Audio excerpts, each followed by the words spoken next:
Welcome back guys. आज की इस वीडियो में हम जिस मूवी का रिव्यू करने जा रहे हैं, इस मूवी की स्टोरी बहुत ही मुनफरिद और बहुत ही यूनिक रखी गई है। सबसे दिलचस्प बात यह है कि इस मूवी का जो बजट है वो बहुत ही कम था, यानी कि 2.7 करोड़ सिर्फ बजट था। और इस मूवी ने कितने कमाए हैं? 450 करोड़ से भी ज्यादा का बॉक्स ऑफिस कलेक्शन कर लिया है। और सबसे हैरान बात यह है कि मूवी किसी बड़े डायरेक्टर ने भी नहीं बनाई, सिर्फ एक यूट्यूबर ने बनाई है। इसी वजह से इस मूवी के रिलीज होने से पहले ही काफी ज्यादा हाइप बनी हुई थी। लोग हैरान थे कि एक छोटे से यूट्यूबर ने इतने कम बजट में इतनी बड़ी मूवी कैसे बना दी है, जिसका बॉक्स ऑफिस कलेक्शन करोड़ों तक पहुंच गया है। ये मूवी अब इंडिया में भी रिलीज हो चुकी है और कुछ अदर कंट्रीज में भी रिलीज हो चुकी है। लेकिन यहाँ एक बात हमेशा मैं कहता हूँ कि मैं हाइप पे यकीन नहीं रखता, मैं मूवी देख कर ही बताता हूँ कि मूवी अच्छी है या नहीं। क्योंकि अक्सर ऐसा होता है कि जो चीजें अमेरिकन ऑडियंस को पसंद आती हैं वो हमें यहाँ इतनी खास पसंद नहीं आती। तो चलिए सबसे पहले बात करते हैं इस मूवी की बेसिक स्टोरी की, जो वाकई काफी यूनिक कॉन्सेप्ट पर बनी है। आपने बहुत सी ऐसी साइंस फिक्शन मूवीज देखी होंगी जिनमें जमीन तबाह होने वाली होती है या फिर इंसान सितारे को बचाने के लिए उसे किसी दूसरे स्टार सिस्टम या सोलर सिस्टम की तरफ मुंतकिल करने की कोशिश करते हैं, जैसे मिसाल के तौर पर द वैंडरिंग अर्थ जैसी मूवीज। लेकिन इसी मूवी का कॉन्सेप्ट भी इससे मुख्तलिफ है। लेकिन इस मूवी में हमें एक अजीब किस्म की कॉस्मिक डिजास्टर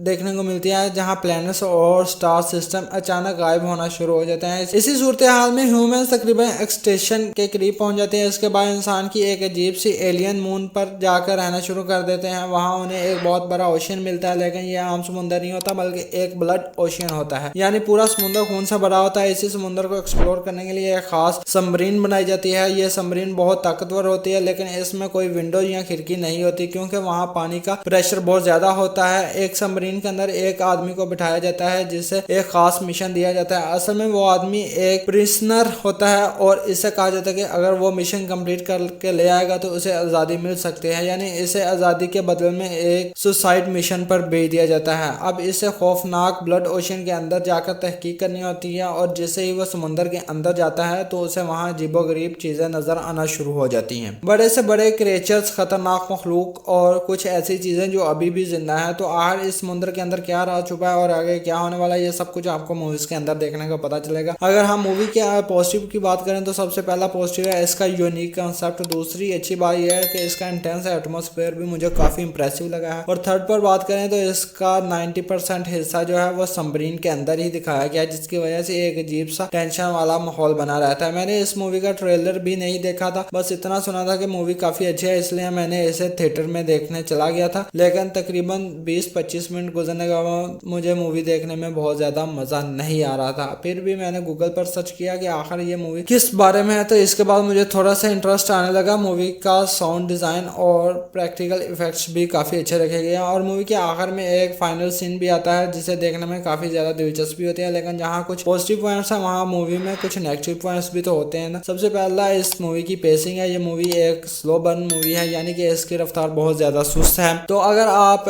एक्सपेरिमेंटल या आर्टिस्ट मूवीज देखने का शौक नहीं रखते तो ये मूवी आप काफी ज्यादा बोर कर सकती है बाज लोगों को। तो यह शायद इंटरवल से भी पहले थिएटर छोड़ने का दिल करे। तो मैं मिलता हूँ आपको अपनी नेक्स्ट वीडियो में, तब तक के लिए चैनल को लाजमी से सब्सक्राइब कर लें। Thank you so much.